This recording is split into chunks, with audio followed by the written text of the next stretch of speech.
Super. Eh bien, super. Bonjour à tous et à toutes Bonjour. et bienvenue à cette nouvelle édition du Book Club de Femmes et Diversité. Alors attends, je vais enlever ça. Voilà, comme ça on est mieux. Voilà. Bonjour à toutes et à tous. Donc, bienvenue à cette 36e édition du Book Club de Femmes et Diversité, une association qui souhaite proposer un changement de regard sur la place des femmes et de la diversité dans notre société à travers l'image et les récits inspirants. Et donc, on le fait à travers un film documentaire, une collection de portraits de femmes inspirantes, que j'ai appelée Paroles de femmes, et cette parenthèse littéraire mensuelle qui nous invite à rencontrer une écrivaine pour aborder des thématiques en lien avec la condition des femmes. Donc, depuis le premier confinement, tous les mois, nous recevons une écrivaine qui nous inspire et avec qui nous partageons une heure pour aborder différentes questions en lien avec le féminin et les femmes. Aujourd'hui, je suis ravie d'être en compagnie de Monique Grande, dont j'ai découvert le travail à travers l'oracle Féminitude qu'on m'a offert cet été pour mon anniversaire. J'ai ensuite découvert que vous aviez un ouvrage qui s'appelle Quand les femmes pensent le monde aux éditions Vega et qui aborde la question de comment les femmes doivent se saisir de leur pouvoir d'agir finalement pour réhumaniser ce monde. Donc, je suis ravie de passer cette heure avec vous, Monique, et merci d'avoir fait le déplacement pour nous retrouver à Merci, Lyon. merci beaucoup. Alors, dans un premier temps, ce que j'aimerais savoir, c'est si vous pouviez nous raconter comment est née la volonté d'écrire cet ouvrage. Alors, la volonté d'écrire cet ouvrage, elle est venue d'une observation des cercles de parole que j'ai animés dans plusieurs pays pendant une vingtaine d'années. J'ai eu l'impression, quand vous parliez de féminitude, c'était en 2000, le coffret est sorti en 2001, j'ai eu l'impression d'avancer, d'aider les femmes à avancer. Et je me suis rendu compte, je pense juste après le Covid, effectivement, qu'il y avait quelque chose qui était en rétraction par rapport à la grande expansion, on va dire, du féminisme. Et, euh, et, et ça m'a donné envie de donner des clés très structurées pour aider les femmes non seulement à penser le monde, mais à agir dans le monde. Je me suis demandé si le titre était pertinent, mais comme voilà, j'ai soumis à l'éditeur, hein, Quand les femmes pensent le monde, voilà, j'ai soumis à l'éditeur et l'éditeur m'a renvoyé qu'effectivement les femmes en étaient à penser le monde. Elles n'en étaient pas à agir dans le monde. Et donc, du coup, voilà, j'ai gardé ce titre-là et ça me parle encore aujourd'hui, quoi. Mais je crois que le sous-titre avec audace et sensibilité ajoute aussi je veux dire, à la vision de comment les femmes réhumanisent finalement le monde. Oui, c'est ça, c'est ça. L'idée, c'est l'audace. Alors, si on regarde un peu dans les années 60-70, les femmes ont eu énormément d'audace, puisqu'elles nous ont ouvert un horizon bien plus libre qu'à l'époque. Donc ça, c'était déjà une grande avancée. Mais l'idée, c'est aussi d'avoir de l'audace mariée à la sensibilité, d'avoir de l'audace, d'oser, mais sans devenir des guerrières. Donc c'est vraiment ça l'enjeu des femmes aujourd'hui pour moi. On reviendra dans un instant sur comment vous définissez votre genre de féminisme, mais avant cela, euh, d'où vient en fait votre envie de porter la cause des femmes? D'où ça vient Alors, ça? je pense que dans les recherches que j'ai faites et dans le cheminement que j'ai eu avec les femmes, mais aussi dans mon histoire, en fait, je me suis rendu compte qu'il y avait quand même un maillon manquant dans le féminin, puisque ma grand-mère est décédée, ma grand-mère maternelle est décédée à 20 ans. J'ai eu l'impression que j'ai pas eu de transmission. J'ai pas eu de, comment dire, oui, de transmission du féminin. J'ai eu l'impression que j'héritais aussi d'une image de ma mère assez fragile. par rapport à son histoire, puisqu'elle a perdu sa mère jeune, puisqu'elle a perdu un fils aussi.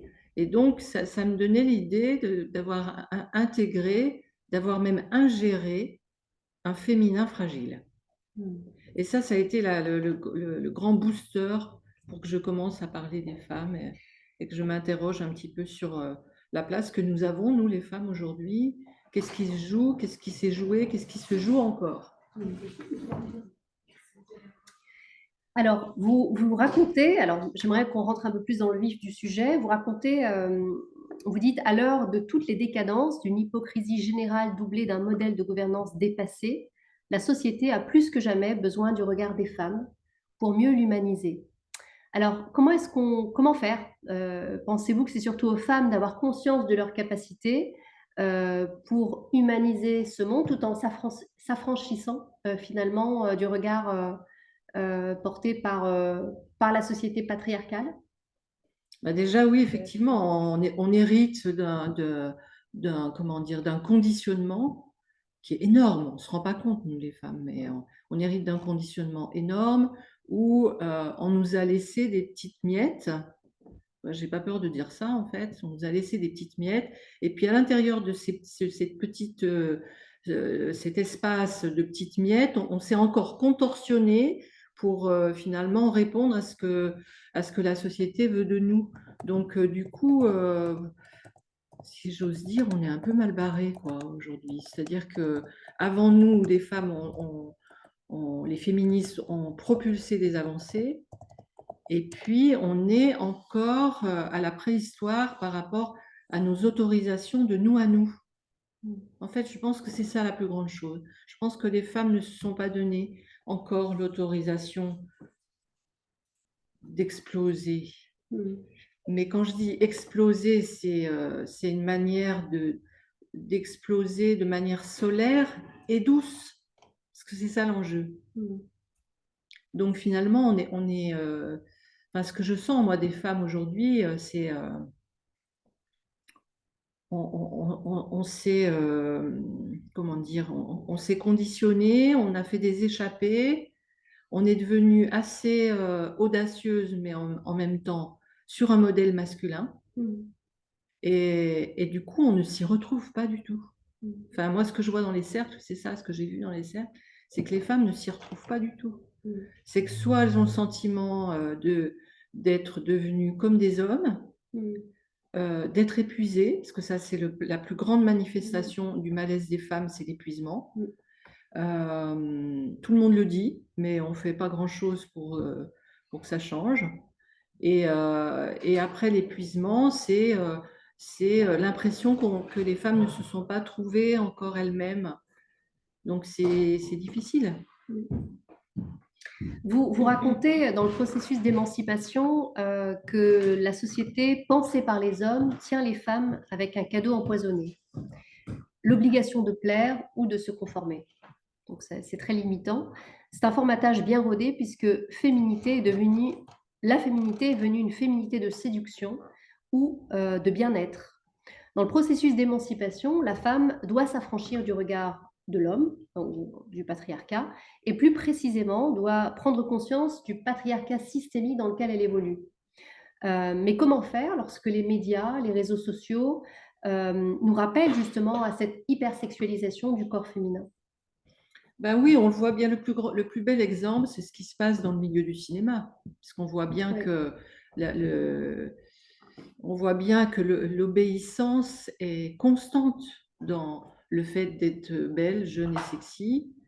On n'a plus, on voit bien qu'aujourd'hui, on n'a plus les Jeanne Moreau, les Maria Pacôme, les Simone Signoret, qui avaient des voix fortes, qui portaient un message et qui s'en fichaient d'avoir 60 ans et des 70 ans et d'avoir des rides. Je vois même moi dans ce truc du féminin, cette petite voix intérieure de mes 68 ans qui dit faudrait faire quelque chose, quoi. Vous voyez, quand je disais tout à l'heure le fait de dire ingérer, c'est un terme très fort.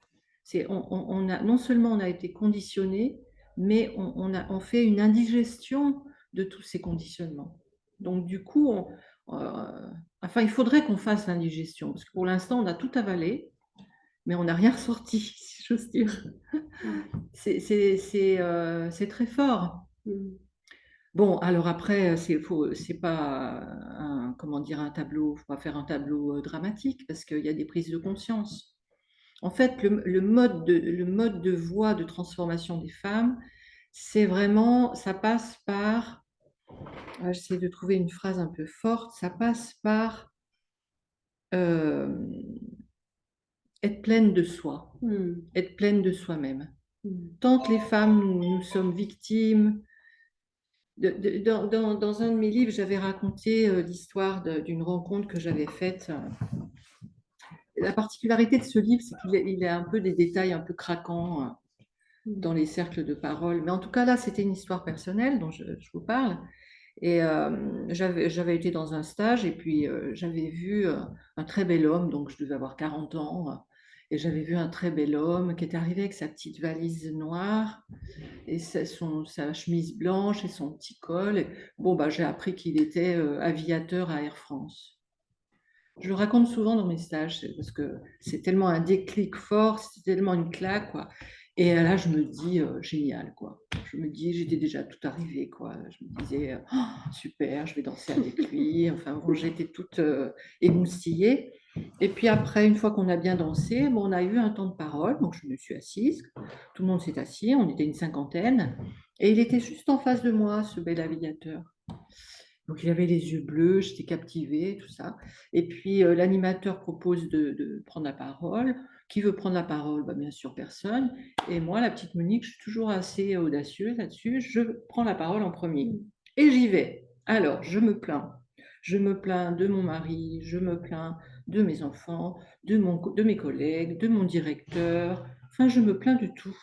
J'étais dans une plainte énorme. Et là, le bel aviateur se lève et me fait face à 1 mètre et il me dit, Monique, tu es un véritable aspirateur. Et là, je me suis sentie un peu bizarre, quoi. D'abord, j'ai pas compris. J'ai pas compris ce qui se passait. Après, j'ai quand même compris que, comme je travaillais déjà un peu sur le féminin, je me disais, ça doit avoir une histoire avec la victime en moi. Et puis après, j'ai eu un déclic, quoi. Je me suis dit qu'effectivement, je devais avoir un sacré vide pour faire la différence avec être pleine de soi. J'étais dans un vide énorme, quoi. Je pense que c'est un événement déclencheur pour moi. J'ai commencé à m'occuper de ma nourriture, quoi. De quoi j'avais besoin pour me sentir mieux, mais pas me sentir mieux comme ça, quoi, hein, mais vraiment être dans une guérison de tout ce vide. Et en même temps, ça me rappelle aussi, parce que vous parlez des cercles que vous organisez, vous les organisez sur 9 étapes différentes, Oui, qui rappellent un peu la gestation, c'est-à-dire le fait que la Oui. femme doit être aussi pleine de sa création, oui, de sa créativité en Oui. quelque sorte, tout à fait. ce qui la rend aussi très puissante finalement, parce que je pense que le patriarcat, je veux dire, envie les femmes de ce pouvoir créateur Oui, d'une certaine oui, manière. En tout cas, complètement. ça les rend Ouais, voilà, complètement. assez puissantes. Est-ce qu'on pourrait revenir justement sur ça? En anglais, il y a une expression qui dit to be full of yourself, c'est-à-dire être pleine de soi. Oui. Mais c'est assez péjoratif puisque ça veut dire quelqu'un qui se la raconte, quoi. Donc, Alors c'est intéressant. ouais. Alors c'est très intéressant parce que du coup, ça a un lien avec la puissance, notre puissance de créativité, notre puissance de création. Et le mot puissance dans les cercles de parole, ça fait trembler les femmes. C'est pas possible. On peut pas imaginer qu'on peut être une femme puissante. Une femme puissante de sa puissance intérieure, de sa puissance d'expression, de sa puissance d'inspiration, ça, c'est pas possible. Pour les femmes, c'est trop. Et puis, être une femme puissante, c'est trop. Pourtant, dans puissance, il y a le puits. Il Oui, y a le chaudron de la femme. Oui. Il y a la structure matricielle. oui, Donc, c'est évident que la femme a une puissance intrinsèque à sa nature. oui. Oui, mais c'est trop. Oui. C'est trop. Intellectuellement, ça Ouais, disjoncte. ça passe, ça disjoncte. C'est exactement ça. Ouais. Et puis quand on commence à interroger les femmes, souvent elles racontent même des histoires de comment leur puissance dérange. Elles vont raconter ça, par exemple, par rapport à la hiérarchie. Elles vont raconter ça même entre femmes. Même entre femmes, c'est pour vous dire là où on en est. Même entre femmes, les femmes, entre guillemets, qui ont déjà avancé sur leur pouvoir, elles se jalousent entre elles. Donc ça existe. La rivalité féminine. Voilà. C'est un sujet qu'on a abordé en Voilà, voilà. Donc cette histoire de puissance, c'est pas gagné. Alors la puissance la plus sociale et la plus admise, c'est d'être mère. Ça, alors tout ça, et dans toutes les cultures, hein, dans pratiquement toutes les cultures, être mère, ça donne un statut. Oui. Voilà. Mais le statut d'être femme de soi à soi, ben, c'est pas si simple. C'est pas si simple. Je me souviens un jour, quand j'avais créé Féminitude, 2 ans après, j'avais plein d'idées, je bouillonnais d'idées. J'en parle à un copain et je lui dis, je vais peut-être faire des parfums. Et puis après, je lui dis, ben, je vais peut-être faire, à part un jeu de cartes, moi j'avais plein d'idées. Je lui expose mes idées, il me regarde dans les yeux, il me dit, mais tu vas devenir une femme d'affaires? Mais avec un air méprisant, vous voyez, culpabilisant. Presque j'étais coupable d'avoir des idées, quoi. Alors peut-être qu'à l'époque, je sentais ça. Maintenant, ça serait plus comme ça, hein. Je m'en fous maintenant. Mais à l'époque, ça m'avait culpabilisée. Ça venait chercher ma faille, ou comme je n'avais pas confiance en moi, bah, j'ai tout rentré. Bon, après, j'ai regardé, effectivement, Féminitude, Yves Rocher avait fait pas des parfums, mais des produits, comment dire, cosmétiques. Donc voilà, donc j'ai pas fait. Mais c'était étonnant. Alors justement, pour revenir sur le concept de féminitude, est-ce qu'on pourrait le définir pour ceux qui ne le connaissent pas? Parce que moi, je l'ai découvert avec vous, hein. C'est pas un concept que je connaissais. Je crois que je sais plus le nom, mais c'est un auteur algérien qui a parlé en premier du concept de féminitude. Et on est assez reliés dans l'idée, c'est l'état de se sentir femme.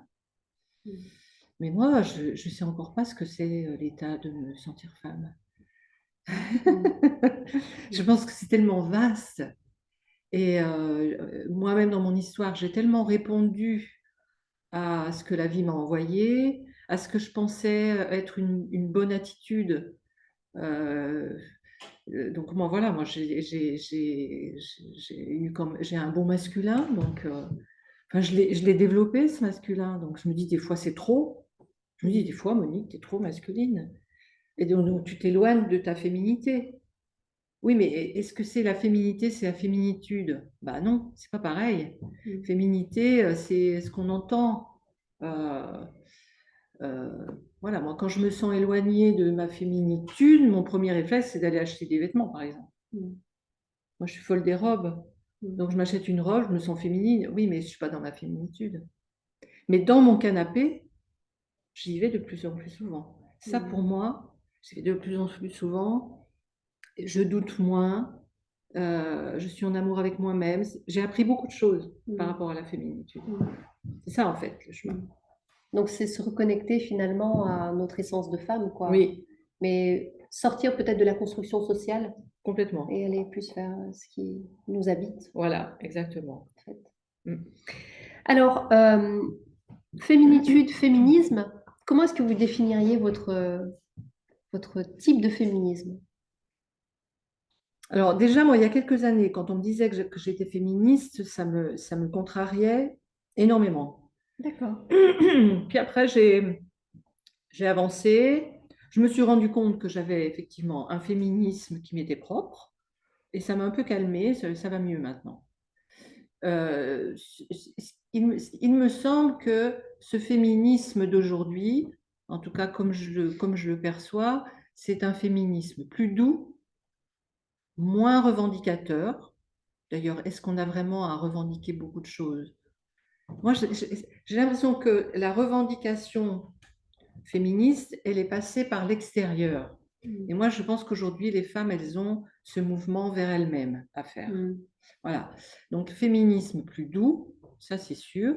Et puis peut-être un féminisme peut-être plus ouvert aux hommes, qui ne soient pas contre, mais qui soient pour. Donc avec. Moi, j'aime bien pour et avec. Ça me plaît, ça. Oui. Cette notion de lien, en fait. Voilà, la notion Et de c'est sûr lien. que le féminisme n'est pas l'apanage des femmes. Il y a des hommes qui sont très féministes. Hein, oui, bah oui. heureusement, d'ailleurs.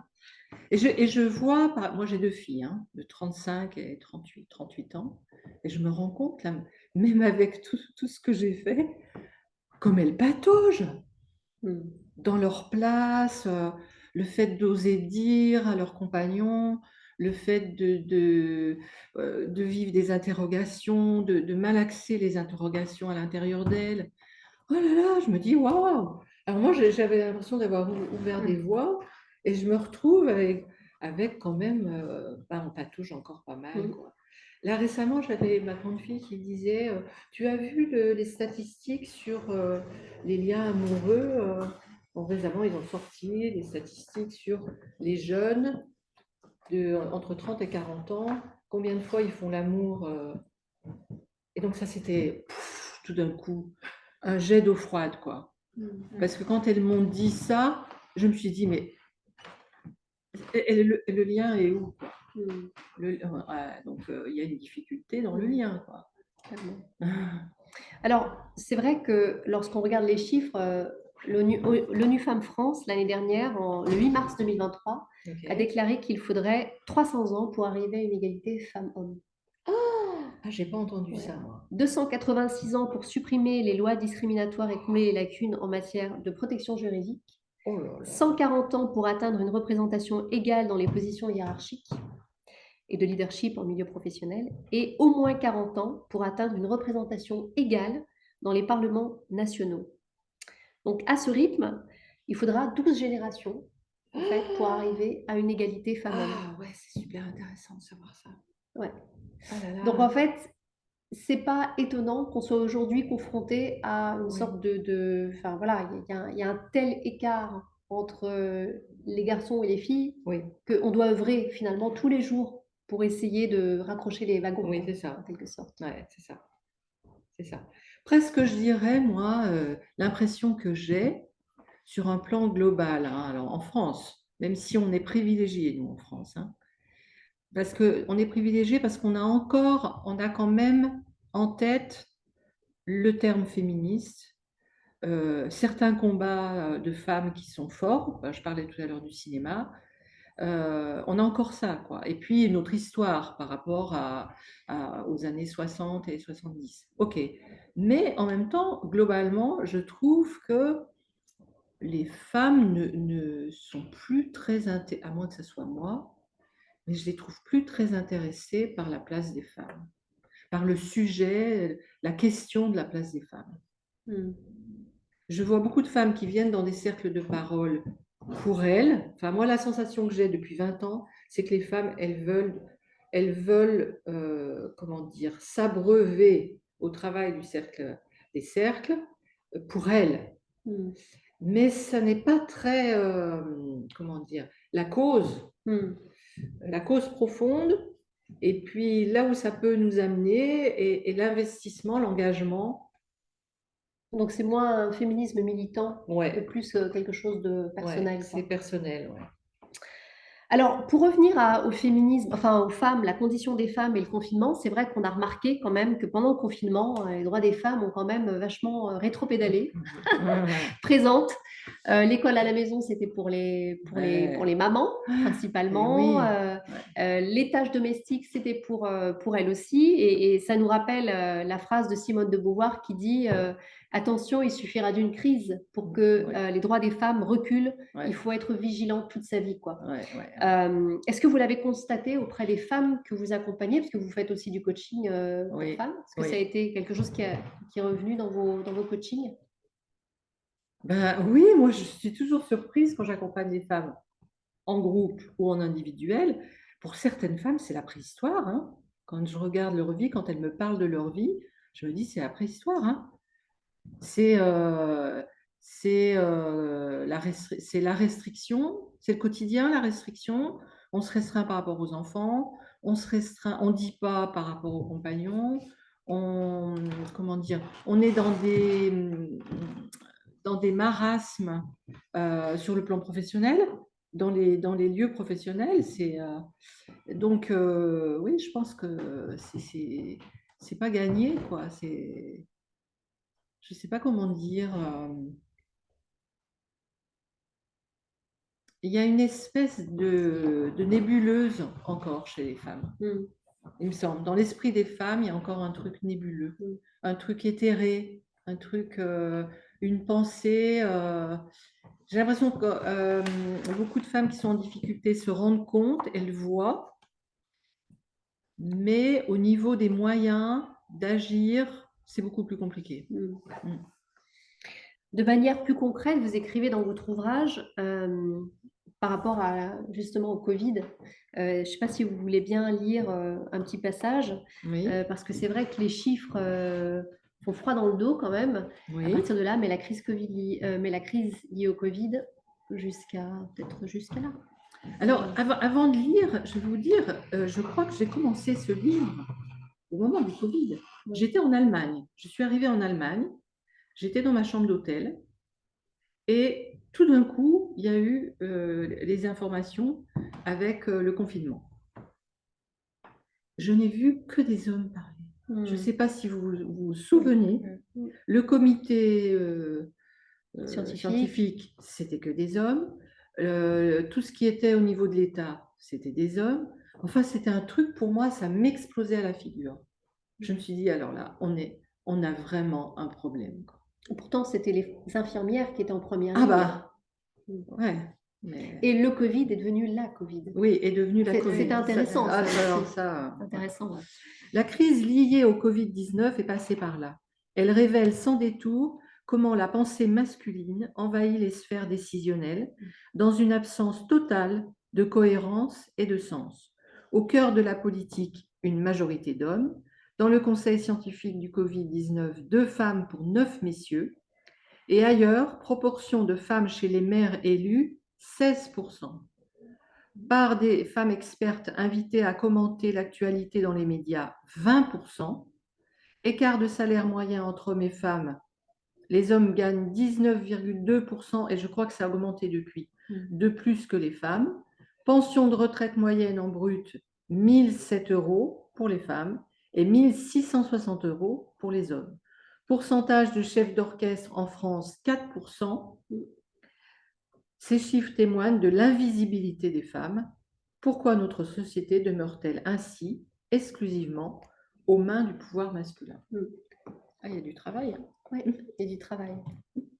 Et en fait, c'est clair que le confinement a bousculé en fait finalement nos avancées et nous a fait quelque part reculer de plusieurs sphères, en tout cas dans les sphères de pouvoir.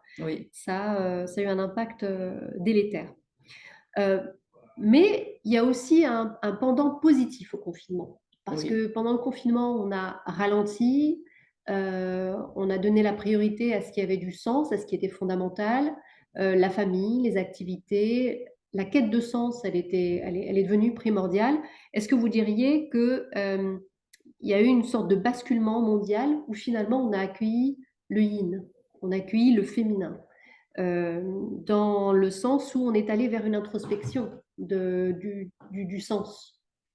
Oui, je suis d'accord. Je vais dans ce sens-là.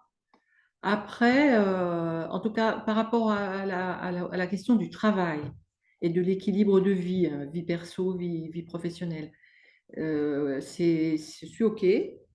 Après, moi, je voyage un peu et j'étais récemment à Florence, là, et je me suis dit, il y a eu une invasion de touristes sur la place de Florence, et je me suis dit, le Covid n'a pas ralenti la quête de bien-être et d'un bien-être où on est quand même encore en mouvement. Je me suis fait cette réflexion.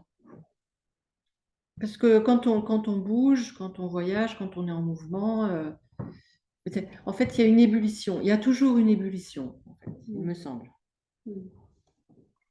Alors, je ne sais pas s'il y a des questions. Est-ce que tu as réussi à te connecter sur Oui, Facebook? on est sur Facebook et pour Super. l'instant, j'ai des participants, pas de questions pour l'instant. Alors, je regarde sur Zoom. Est-ce qu'il y aurait des questions? Soundes, Samira, Emma, n'hésitez pas à poser vos questions. On laisse un petit temps d'échange. C'est intéressant les échanges parce que ça permet d'être au cœur de nos problèmes dans notre vie quotidienne. En fait, souvent, on peut parler comme ça, mais dans la vie quotidienne, il y a souvent des choses qui se rejouent. Donc voilà, les questions, elles viennent éclairer ça et vous donner des clés. Moi, j'avais peut-être une question, peut-être une réflexion par rapport au cercle de femmes, par rapport à la démarche des femmes, comme vous le mentionniez, de venir d'un point de vue individuel. Il y a en France, j'en discutais hier avec une amie qui essaie de lancer pas mal de choses autour de l'accompagnement des femmes, etc. Il y a un constat qui se fait, c'est que les femmes n'investissent pas sur elles-mêmes, en fait. Et il est très compliqué aujourd'hui, justement, il y a un constat des femmes les premières, de cette vie un peu préhistorique et de ce mal-être, mais sans peut-être se donner les moyens d'actionner des choses, se donner les moyens de s'occuper de soi, en fait. Est-ce que ça, justement, vous le ressentez dans ne serait-ce que l'organisation de vos cercles, les événements, les accompagnements que vous faites, où vous avez cette difficulté, justement, à capter ces femmes, en fait, qui en ont besoin et qui aimeraient, mais qui, d'un côté, c'est trop cher, la priorité, c'est pas moi, c'est peut-être acheter ou aller faire des soins pour les enfants, etc. Et de s'oublier un peu et de rester dans cette espèce de marasme, en fait. En fait, il faut remettre ça dans le contexte des années, on va dire, je sais pas, des 30 dernières années, quoi. Les 30 dernières années, on a appris aux femmes, il faut toujours penser, quand on veut réfléchir, enfin, pour moi, c'est l'attitude que j'ai, c'est quand je veux éclairer certains comportements, il faut d'abord parler des conditionnements. Et donc, on sort, enfin, je dis on sort, je ne sais pas si on sort, mais en tout cas, les femmes, elles ont vécu aussi, comme les hommes, l'attrait du bien-être. Penser à soi, c'était assimilé au bien-être. Donc, une femme, elle va pas rechigner à se faire un spa, par exemple, ou à s'acheter un super maillot de bain, mais elle va plus rechigner pour s'offrir quelque chose pour elle. Donc, l'idée, c'est de capter comment on sort du conditionnement du bien-être, parce que le féminin, il est associé au bien-être. Les cercles de parole, ça a commencé par du bien-être. Beaucoup de cercles de parole, encore aujourd'hui, c'est du bien-être. On passe un bon moment, on se relie, on se connecte à la nature, on fait ci, on fait ça, machin, mais quand on rentre chez soi, on ne change rien. Enfin, moi, j'ai vraiment vu ça, et je ne le dis pas dans la critique, hein, je le dis dans le constat. C'est une parenthèse, en Ouais, fait. c'est une parenthèse. Voilà, c'est une Parce que- parenthèse. Et j'allais dire, c'est une parenthèse enchantée, quoi. C'est une parenthèse enchantée parce que ça va créer un petit bonheur, une illusion de petit bonheur. Mais la femme, si par exemple, elle veut changer de boulot, qu'elle en a marre du job qu'elle a actuellement, mais qu'elle se dit, oh, de toute façon, c'est beaucoup trop compliqué, eh ben, elle va pas se mettre en action. Mais elle a pris une petite parenthèse enchantée. En fait, moi, j'ai la sensation que les vrais problèmes actuels des femmes, c'est comme si les femmes voyaient ça comme un gros morceau, quoi. Donc, du coup, ben, elles s'en occupent pas vraiment. Complètement. Et, et moi, je vais vous dire, parce que là, j'ai une formation à l'animation des cercles de parole, à l'accompagnement des femmes qui vient de se terminer. J'ai vu des femmes qui ont capté plein de choses qu'elles pourraient faire, qu'elles pourraient vivre, et pouf, elles remettent la cloche, quoi. Elles remettent le couvercle. Moi, j'appelle ça la cocotte minute. Moi, j'ai vécu la cocotte minute. J'ai su ce que c'était la cocotte minute. Et j'ai su ce que c'était parce que je me suis toujours, j'étais attirée par des hommes puissants. Moi, j'étais attirée que par des hommes puissants. Des hommes qui ont du pouvoir, qui ont du magnétisme, qui ont du charisme, et voilà. Et ils sont devant, et moi, j'étais derrière. J'ai eu 3 hommes dans ma vie, et 3 hommes étaient comme ça. À bout d'un moment, je me suis dit, il y a un problème. Si à chaque fois tu reproduis, c'est qu'il y a un problème. Et à l'intérieur, ça bouillonnait. J'avais le truc, moi j'avais vraiment le syndrome de la femme empêchée, quoi. Alors la femme empêchée, c'est très fort, hein. Ça marche à tous les coups, hein. C'est encore très fort aujourd'hui, quoi. Et après, il y a aussi la question de la sécurité qui est très forte chez les Oui, femmes. oui, Euh, ben oui, parce qu'on nous fait croire qu'il y a une sécurité, alors que oui, ben oui, tout ça, c'est un peu de l'ordre du narratif qu'on nous sert oui, pour surtout ne pas bouger, oui, oui, quoi. oui, oui, oui, oui. Oui, puis ça marche bien, ça tient les femmes Ça tient tranquilles. bien. Ouais. Ouais, ça tient les femmes tranquilles. Et ce truc de sécurité, ben la sécurité, c'est la sécurité intérieure, c'est soi, quoi. C'est une histoire de soi à soi. Et c'est pas quelque chose de facile. Moi, j'ai eu un parcours de vie en montagne russe. C'est une collègue une fois qui m'a dit ça. Toi, tu vis en montagne russe. Donc, beaucoup de récoltes, pouf, pénurie. Beaucoup de récoltes, pouf, pénurie. Puis je me suis rendu compte à l'intérieur de moi au bout du compte, au bout de quelques années, j'avais cette sécurité-là à l'intérieur de moi. Et finalement, je n'avais pas trop de doutes, quoi. Donc, je pouvais vivre mes pénuries presque de manière sécure. Vous voyez ce que je veux dire? Voilà. Et quand les femmes arrivent à ça, c'est pas mal. Mais ça, c'est toujours une histoire de victimisation. C'est pour ça que les femmes, elles gardent les jobs alimentaires, hein. C'est un truc qui marche bien chez les femmes. On leur donne des jobs alimentaires. Comme ça, elles ne se réalisent pas. Elles pensent que se réaliser, c'est trop dur. C'est trop compliqué, mais c'est trop dur. Voilà. Comme c'est trop dur, eh ben, elles lâchent. Et puis il y a aussi le syndrome de l'imposteur qui est quand même hyper prononcé chez les femmes parce qu'on a l'impression de jamais être assez, de jamais être à sa place. Voilà, donc il y a cette question à la fois de garder une certaine sécurité et aussi d'être à sa place, de surtout pas sortir de sa place, quoi. Oui, mais D'une place à laquelle on nous assigne en plus. oui, oui, oui. Parce que quand on commence à se poser la question d'être légitime, hein, puisque C'est ça. vous parlez de l'imposteur, et ben, du coup, être légitime, c'est que notre petit moi a déjà conscience qu'il y a un moi plus grand, plus vaste, qui existe, mais qu'on ne peut pas y accéder. Et du coup, le petit moi veut ce moi plus vaste.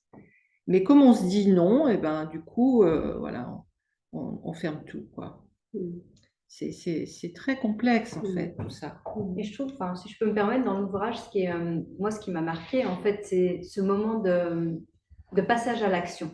Ça m'a Oui. beaucoup parlé, c'est qu'on a envie, on veut, Oui. on a ces parenthèses, on touche, on frôle Oui. quelque chose dont on a vraiment envie, et c'est la bascule. À quel moment j'agis, je passe à l'action. Et j'ai l'impression que c'est cette bascule qui est très compliquée. Oui. C'est ce que vous dites, c'est là où voilà, on redescend, on retourne dans l'effet cocotte-minute, etc. Oui. Conditionné par énormément de choses. Mais c'est là où on peut se poser la question, est-ce que c'est propre à chacune de vouloir déclencher ça? Ou est-ce qu'il peut y avoir ce mouvement, cet accompagnement par un groupe, par la libération de la parole qui va venir Oui, à normalement. un moment ou à un autre, quand Oui. même, débloquer ça Moi, je pense que les cercles de parole, qui étaient il y a quelques années des cercles de bien-être, doivent pouvoir répondre à cette question, doivent pouvoir permettre aux femmes d'être agissantes, de se mettre en action. Mais il faut bien savoir que nous, on n'a pas de modèle. On n'a pas de modèle, nous. On n'a pas de modèle de femmes qui nous montrent comment agir dans le monde.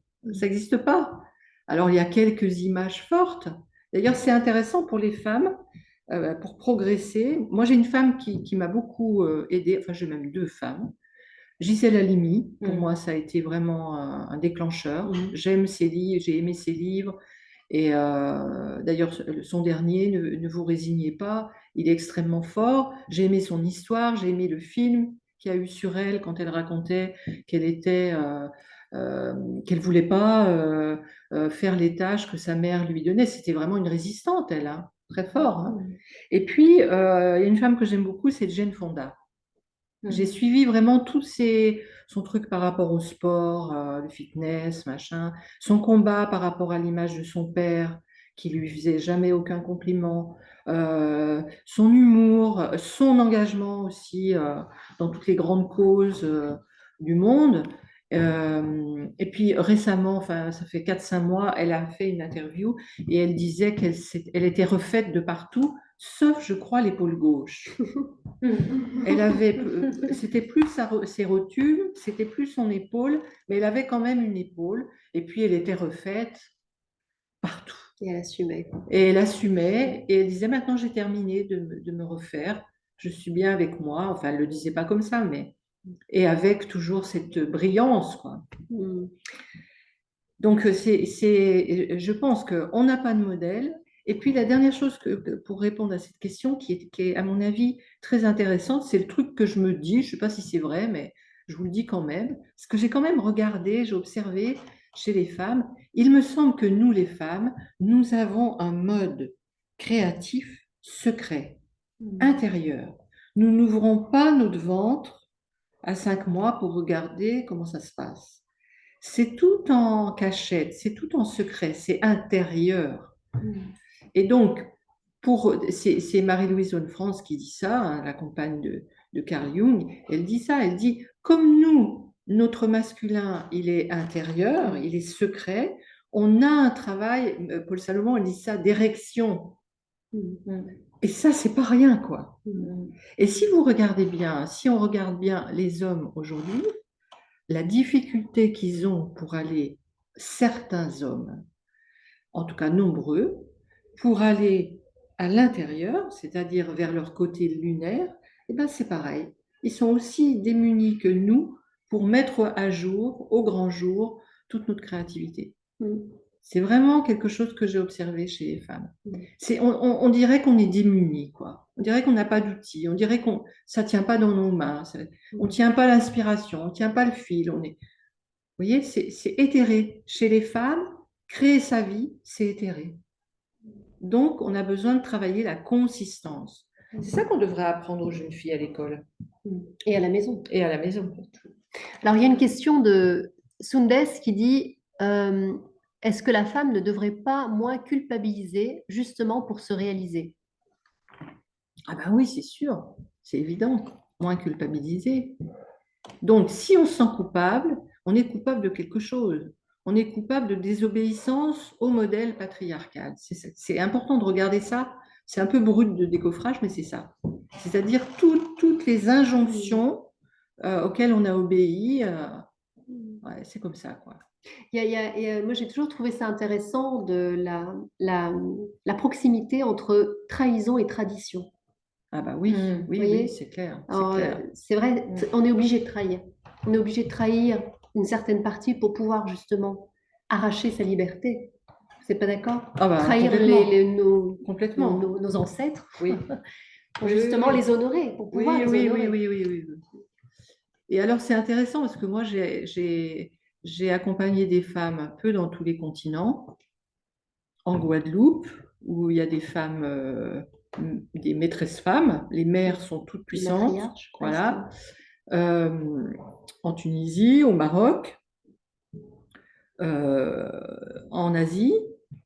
Et je me suis rendu compte que chaque fois, dans chaque endroit, la culture, elle est omniprésente et elle verrouille.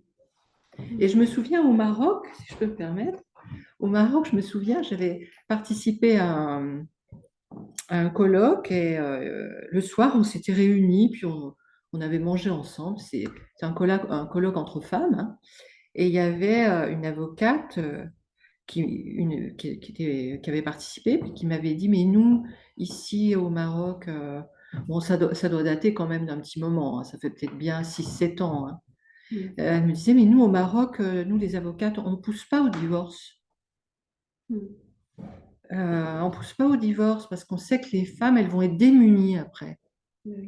Et elles vont s'en voir pour leur liberté et pour leurs droits, elles vont s'en voir. Donc nous, on regarde toujours dans quelle situation elles sont pour accéder à leur demande de divorce, pour ne pas les mettre dans des situations en danger, on va dire. Ah oui, parce que quand une femme divorce, elle perd, elle perd le droit Oui, de elle ses perd le enfants. droit. Ouais. Elle perd beaucoup de choses. Elle Donc, perd beaucoup de choses. Ouais. très bien. Alors, écoutez, je vais vous laisser. Je ne sais pas si vous avez des projets futurs que vous souhaiteriez partager avec nous avant de terminer avec cet échange. Alors, mon projet futur sur lequel je travaille, je vais l'avoir terminé dans une quinzaine de jours. C'est un roman. Ah, Un roman qui parle d'une femme qui, je disais tout à l'heure, qui se rend compte qu'elle a toujours marché dans les baskets des autres et qu'elle n'était pas vraiment présente à elle-même. Et du coup, voilà, c'est son récit. Il lui arrive plein d'aventures et elle apprend à être présente à elle-même. Voilà, consciente d'elle-même, de qui elle est. Voilà. eh ben, on a hâte de le découvrir. Comment ça. C'est pas encore. Alors, peut-être, le titre que j'ai trouvé, j'ai soumis déjà un peu autour de moi, c'est De chair, d'amour et d'or. d'accord. Eh ben, ça promet.